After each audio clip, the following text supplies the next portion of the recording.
एक मुलाकात ऐसी शख्सियतों के साथ जिन्होंने दिया है अपने जीवन को एक नया मुकाम। रूबरू कराएंगे ऐसी कुछ हस्तियों के साथ एक खास शख्सियत के साथ मुलाकात जयदेव पटेल के साथ नंबर 1 इंडिया न्यूज पर। नमस्कार व्यूअर्स, मैं जयदेव पटेल और आप देख रहे हैं नंबर 1 इंडिया न्यूज। आपका एक बार फिर स्वागत है एक खास शख्सियत के साथ मुलाकात प्रोग्राम में। आज हम बात करेंगे महाराष्ट्र और झारखंड विधानसभा चुनाव हो चुके हैं, ऐसे में अब इंतजार है तो 23 तारीख यानी कल परिणाम का। ऐसे तमाम जो एग्जिट पोल्स हैं उन्होंने अपने अपनी तरफ से दावे भी किए हैं, कौन जीत रहा है, कौन हार रहा है, कौन इस बार सत्ता पर काबिज रहेगा तो कौन सत्ता से दूर रहेगा। इन्हीं तमाम मुद्दों पर बात करने के लिए हमारे साथ खास मेहमान है सी वोटर टीम के एडिटर खालिद अख्तर। खालिद अख्तर जी, आपका बहुत स्वागत है आज हमारे प्रोग्राम में। धन्यवाद जयदेव जी। खालिद अख्तर जी, आपसे मेरा पहला सवाल है कि सी वोटर एग्जिट पोल्स के मुताबिक इस बार झारखंड और महाराष्ट्र में किसकी बनेगी सरकार? देखिए, मैं आपको सबसे पहले तो एग्जिट पोल और ओपिनियन पोल्स के बारे में एक बहुत अहम बात बताऊं कि हमारा जो काम होता है जनरली एग्जिट पोल्स का, पोलस्टर्स का, वो आकर के खत्म हो जाता है वोट शेयर पे। जो हम स्टडी करते हैं उसका मेन ये होता है कि हम वोट शेयर आपको बता सकते हैं, ठीक है। उसके बाद जो सीट्स का जो कैलकुलेशन होता है वो मेनली जो है वो मैथमेटिकल एक्सट्रापोलेशन है। तो अगर हम उसमें देखें तो दोनों ही स्टेट्स में हालांकि स्लाइट एज है झारखंड में जेएमएम एंड कांग्रेस अलायंस को, और झारखंड में बीजेपी अलायंस को, एनडीए अलायंस को, और महाराष्ट्र में महायुति को। लेकिन हमने उसमें ये भी देखा कि वहां पे सब्सटेंशियल नंबर ऑफ सीट्स जो हैं वो बहुत क्लोज हैं, जो इसको हमने कहा कि these are too close to call, जिन पे हम आज की तारीख में कुछ नहीं कह सकते। और ऐसी सीट्स तकरीबन जो है 20 है झारखंड में और 100 के आसपास है महाराष्ट्र में। लेकिन फिर भी अगर हम ये कहें कि अगर जो भी सीट्स जो हम लोग क्लैरिटी से देख सकें तो उसमें हम देखें तो दोनों ही जगह बीजेपी लेड अलायंसेस को अभी फिलहाल एक स्लाइट एज दिख रही है। लेकिन ज्यादातर जो है डिपेंड करेगा कि ये जो बहुत मार्जिनल सीट्स हैं जहाँ पे बहुत कांटे की टक्कर है वो किस तरफ जाती है। जी जयदेव जी। खालिद अख्तर जी, अगर हम बात करते हैं महाराष्ट्र और झारखंड विधानसभा चुनाव के नतीजों के जो एग्जिट पोल जो सामने आए सी वोटर के, उसमें किस दल को कितनी सीटें मिलने की उम्मीद है? जैसे हम वहां पे देखते हैं झारखंड में बीजेपी लेड अलायंस को तकरीबन 34, कांग्रेस और जेएमएम को 26, एक अदर्स को, और तकरीबन जो है 20 सीट्स जो है वो टू क्लोज टू कॉल है। ऐसे ही 124 के आसपास जो है यहाँ पे महायुति को है, 110 के आसपास जो है महाविकास अघाड़ी को है, और मोर देन 100 सीट्स और जो है वहां पे वो they are too close to be set that who will win those seats. वहां पे कौन जीतेगा? तो जो भी हम जो सीट्स अभी देख पा रहे हैं, अभी हमारा जो है एग्जिट पोल और पोस्ट पोल बेसिकली हमने ये किया, बाद में भी डाटा कलेक्ट किया है क्योंकि इलेक्शंस हो गए थे 20 तारीख को, हमने जो है ये रिलीज किया 21 को, तो हमने उसके बाद में ज्यादा लोगों से बात करने की कोशिश की है। तो उसमें यही आया कि मोटा मोटी अगर आपको कहें कि तो वहाँ महायुति को स्लाइट एज है। अगर आप उन जो टू क्लोज टू कॉल, जो बहुत कांटे की टक्कर वाली सीट से अलग अगर हम करके बात करें। जी खालिद अख्तर जी, अगर हम बात करते हैं महाराष्ट्र झारखंड विधानसभा चुनाव में इस बार जो उम्मीद थी उससे ज्यादा परसेंटेज में कहीं वोटिंग भी हुई है, तो ऐसे में जो परसेंटेज जो बढ़ा है वोटिंग का, इससे किसको फायदा है, किसको नुकसान? देखिए, वैसे कोई एक यूनिलीनियर ट्रेंड नहीं है कि अगर मान लीजिए बढ़ रहा है तो गवर्नमेंट चेंज होगी ही होगी, और अगर कम है तो गवर्नमेंट चेंज नहीं होगी। लेकिन अमूमन ये माना जाता है कि जब लोग सरकार बदलना चाहते हैं तो ज्यादा तादाद में निकल करके आते हैं वोट करने के लिए। लेकिन कई बार ये भी देखा गया है कि ज्यादा वोटिंग होने के बावजूद भी जो है सरकारों ने रिपीट किया है।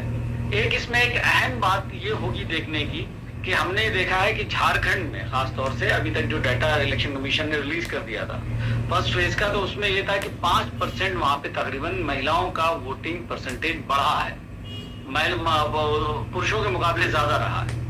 और मध्य प्रदेश के बाद से खास तौर से जिस तरह की स्कीम्स महिलाओं को फायदा पहुंचाने वाली चलाई गई महाराष्ट्र, तो उसमें ये दिखता है कि अगर वो वहां ज्यादा निकल रही है तो उस स्कीम का इनकम्बेंट गवर्नमेंट को फायदा होने के चांसेस हैं। लेकिन अभी ओवरऑल झारखंड का जो है वुमेन मेन का भी वोटिंग परसेंटेज शायद अभी रिलीज नहीं हुआ है, या मैंने भी देखा नहीं है, तो लेकिन कल शाम तक तो नहीं आया था।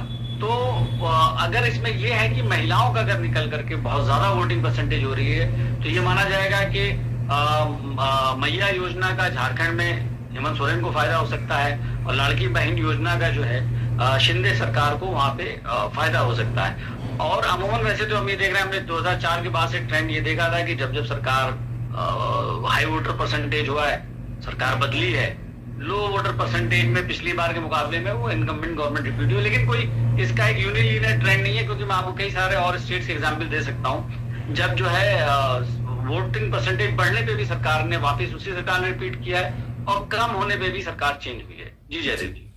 खाली देखते जी, आपसे मेरा एक आखिरी सवाल है कि जिस तरीके से हमने देखा झारखंड और महाराष्ट्र विधानसभा चुनाव में जो दावे किए गए तमाम दलों की तरफ से, ऐसे में जो क्षेत्रीय दल जो कहते हैं हम जिसको, उसका कितना कुछ इम्पैक्ट रहेगा इन चुनावों में? और जो ये क्लोज टू फाइट जो आपने दिखाई है 100 सीटों के आसपास महाराष्ट्र में और साथ ही 20 सीटें झारखंड में, तो क्या इसमें जो लोकल जो दल हैं या क्षेत्रीय जिसको दल आप कहते हैं, क्या उनका भी एक अहम रोल दिखाई दे रहा है?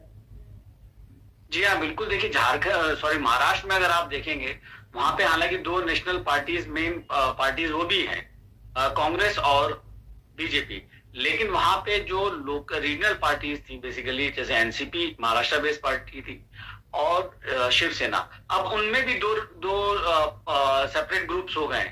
तो वहां पे रीजनल जो पॉलिटिकल आउटफिट्स है उनका बहुत बड़ा रोल है।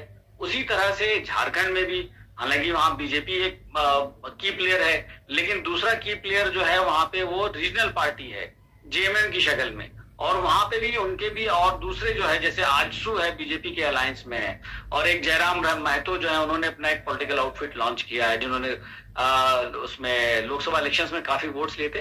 तो जाहिर सी बात है, इन दोनों ही स्टेट्स में नेशनल पार्टीज के साथ साथ रीजनल पार्टीज का बहुत बड़ा रोल है। और इनफैक्ट जो है, अगर आप देखेंगे तो दोनों ही जगह जो सीएम्स हैं, मौजूदा मुख्यमंत्री हैं, वो दोनों रीजनल पार्टी के ही हैं। झारखंड में जेएमएम से हैं और महाराष्ट्र में शिवसेना एकनाथ शिंदे गुट के जो है वो मुख्यमंत्री हैं। तो दोनों ही जगह जो रीजनल पार्टीज बहुत इंपॉर्टेंट रोल प्ले कर रही हैं और करने जा रहे हैं।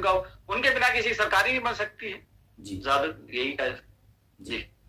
खाली दिक्कत जी, एक कमेंट में आपसे ये भी लूंगा कि पिछले कुछ चुनाव से अगर हम देखें तो खासकर जितने सर्वे जो एजेंसी हैं उनके लिए कुछ समय अच्छा नहीं रहा है। ऐसे में इस बार एग्जिट पोल्स आने में काफी देरी भी हुई है तमाम सर्वे एजेंसियों की तरफ से।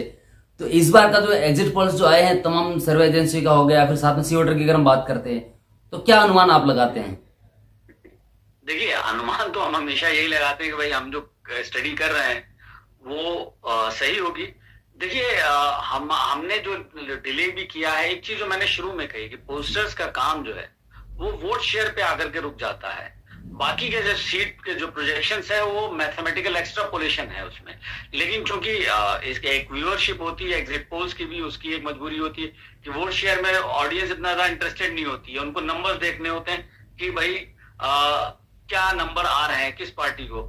तो जो भी पोस्टर होता है वो अपने तजुर्बे के हिसाब से, अपने अंडरस्टैंडिंग के हिसाब से उस वोट शेयर को मैथमेटिकल एक्सट्रापोलेशन में कैलकुलेट करने की और दिखाने की कोशिश करता है। कई बार ये होता है कि आपने बहुत सारा कुछ ऐसा जो है माइक्रो मैनेजमेंट में या अंडर करंट है जो आप ग्रैस्प नहीं कर पाए, या आपका अपना तजर्बा या आपके जो लोग है वो नहीं पकड़ पाए, तो आप गलत हो जाते हैं।